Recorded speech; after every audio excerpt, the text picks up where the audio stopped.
Terima kasih Anda masih bersama News Pagi pemirsa. Seorang pelanggar cekcok dan nyaris baku hantam dengan petugas gabungan saat razia justisi protokol kesehatan di Mampang, Jakarta. Sementara itu pasangan suami istri pengendara motor marah dan terlibat adu mulut dengan petugas di kawasan Sawah Besar, Jakarta karena tak terima terjaring razia penggunaan masker. Ya peringati dulu gitu, jangan begitu ngomongnya. Tak terima dihentikan karena tidak menggunakan masker oleh petugas gabungan Kecamatan Mampang, seorang pelanggar terlibat cekcok dan nyaris baku hantam dengan petugas.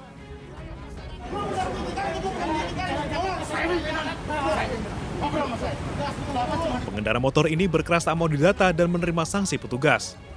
Sejumlah petugas kewalahan menjelaskan kepada pelanggar hingga akhirnya melepaskan pria tersebut. Ya istilahnya kan istri saya. Ya kan, dia kan istri saya. Saya tahu.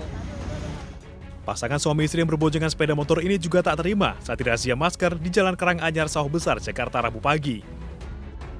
Sang istri yang marah ditegur petugas karena tidak memakai masker dengan sempurna justru dibela oleh suaminya. Akibatnya, adu mulut pun tidak terhindarkan.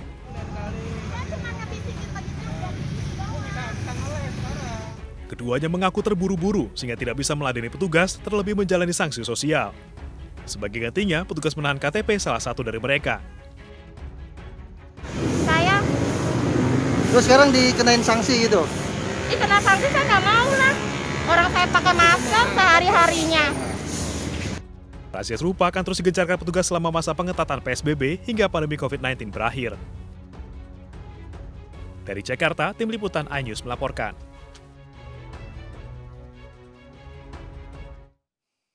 Pemirsa, petugas berikan beragam sanksi bagi warga yang masih bandel tidak mengenakan masker saat beraktivitas di luar rumah.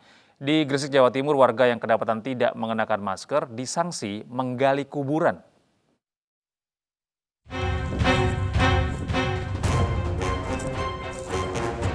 Puluhan pengendara diganjar hukuman menggali liang kubur setelah kedapatan tidak mengenakan masker saat melintas di perlintasan dan pintu masuk Kabupaten Gresik, Jawa Timur. Liang kubur disediakan bagi pasien COVID-19 yang meninggal dunia. Musyawarah Pimpinan Kecamatan atau Muspika Kecamatan Cerme mengatakan pemberian sanksi sosial sebagai bagian dari upaya membangun kesadaran masyarakat agar tetap patuh protokol kesehatan. Selain razia, petugas Muspika Cireme juga melakukan sosialisasi waspada COVID ke pengendara. Penyebaran COVID-19 masih menjadi ancaman di wilayah Kabupaten Gresik. Sebanyak 2.924 terkonfirmasi positif COVID-19 dengan korban meninggal sebanyak 181 orang.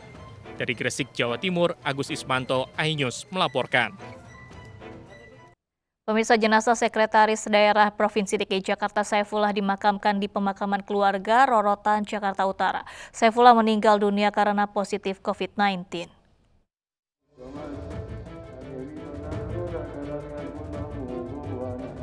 Dengan menerapkan protokol kesehatan, jenazah Sekretaris Daerah Pemprov DKI Jakarta, Saifullah dimakamkan di pemakaman keluarga Rorotan, Jakarta Utara. Selain keluarga, pemakaman dihadiri oleh sejumlah kerabat, tetapi dengan menerapkan protokol kesehatan. Sebelum dimakamkan, jenazah Saifullah telah disolatkan di Masjid Al-Khairoh, Jakarta. Gubernur DKI Anies Baswedan sebelumnya memimpin acara penghormatan terakhir bagi almarhum Saifullah di Balai Kota DKI. Dalam sambutannya, Anies menegaskan Sekda DKI Saifullah adalah sosok pekerja keras yang melindungi warga Jakarta. Yang setiap hari, setiap waktu, bekerja siang malam bersama kita semua untuk memerangi wabah COVID ini, untuk melindungi keselamatan warga Jakarta. Tanpa kita pernah menduga, tanpa pernah kita membayangkan, Allahyarham terpapar, dan kemudian Yang Maha Kuasa memanggilnya pulang. Kita semua doakan dan kita semua percaya bahwa Pak Sekda sebagai pribadi yang amat dekat dengan kita semua, insyaallah beliau husnul khatimah. dan insya Allah ditinggikan derajatnya di sisi Allah.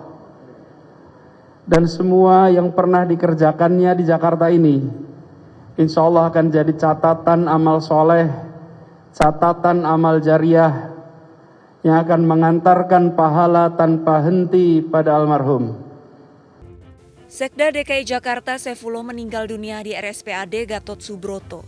Saifullah dinyatakan positif COVID-19 dan menjalani perawatan sejak 13 September lalu. Saifullah meninggal dunia di usia ke-56 tahun. Ia pernah menjabat Wakil Kepala Dinas Pendidikan tahun 2008, Kepala Dinas Pemuda dan Olahraga 2009-2010, Wali Kota Jakarta Pusat 2010-2014, dan jabatan terakhirnya adalah Sekretaris Daerah Provinsi DKI Jakarta. Dari Jakarta, Tim Liputan iNews melaporkan. Sementara itu pemirsa, Lurah Meruya Selatan, Kembangan, Jakarta, Ubay Hasan meninggal dunia dan terkonfirmasi positif COVID-19. Jenazah dimakamkan di TPU Tegal Alur dengan prosedur penanganan COVID-19.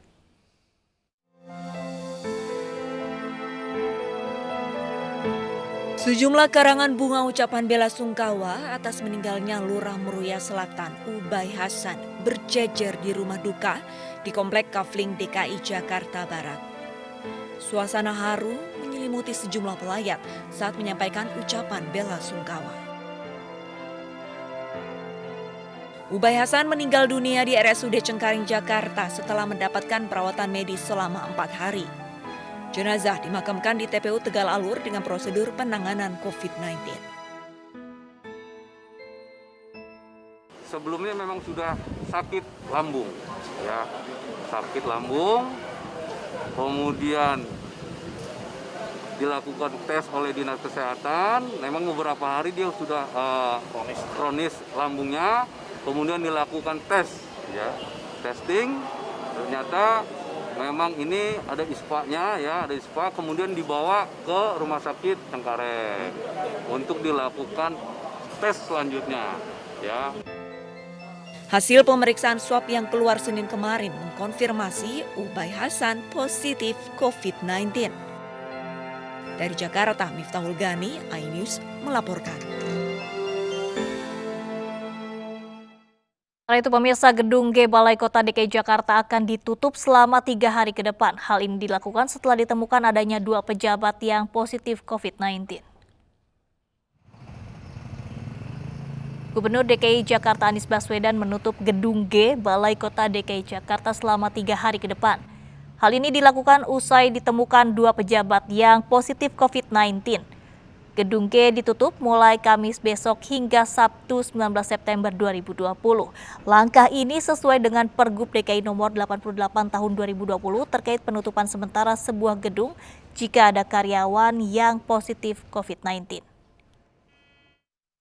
Pemprov DKI Jakarta, khusus di Gedung G ini, di Balai Kota, akan ditutup bukan karena kasus Pak Sekda, tapi karena tadi pagi ditemukan ada 2 orang pejabat, 1 pejabat eselon 2 yang terpapar positif, dan ada beberapa yang sedang menunggu hasil sore ini, tapi 1 udah confirm positif. Sesuai dengan peraturan, bila ada yang ditemukan positif di sebuah kantor, maka 1 gedung tutup selama 3 hari. Jadi gedung Blok G di DKI, ini persis samping kita, Kamis, Jumat, Sabtu akan tertutup, tidak digunakan. Pemirsa, hidup penuh keterbatasan tidak pernah dikeluhkan oleh Pak Jari dalam menghidupi keluarganya meski tinggal di rumah tidak layak huni. Rasa tanggung jawab dan kegigihan yang besar ini berbuah manis. Rumah Pak Jari dibedah sehingga layak untuk dihuni.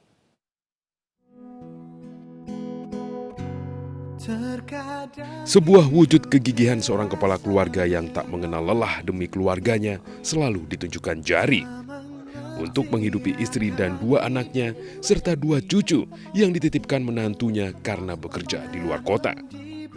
Setiap pagi Jari yang kini menginjak usia 51 tahun memulai aktivitasnya mencari ikan. Selepas mencari ikan dari pagi hingga siang hari, Jari pun melanjutkan pekerjaan lainnya sebagai penjual sate ayam keliling.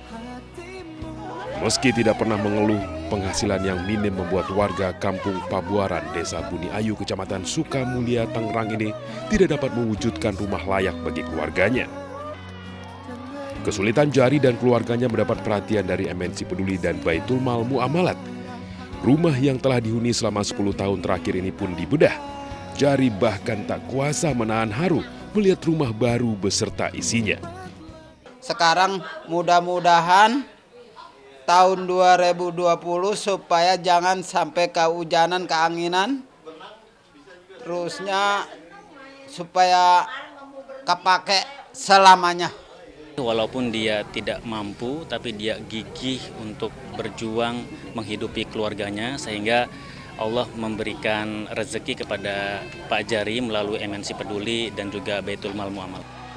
Bakti sosial MNC Peduli bersama Baitul Mal Muamalat ini tidak terlepas dari keinginan mewujudkan keluarga yang lebih baik. Ya, harapannya tentu agar orang-orang masyarakat yang menerima bedahan rumah ini, mereka juga bisa merasakan manfaatnya tentunya dengan rumah yang lebih layak ditempati, yang bisa lebih nyaman untuk keluarga mereka juga, untuk kehidupan mereka sehari-hari, karena that's a basic right gitu, dimana someone has to be able to bisa tidur, bisa tinggal, bisa makan, bisa hidup di rumah yang layak. Tidak hanya bedah rumah, BMM dan MNC Peduli juga memberikan modal usaha dan alat pendukung bagi Jari untuk berjualan sate keliling. Tim iNews melaporkan.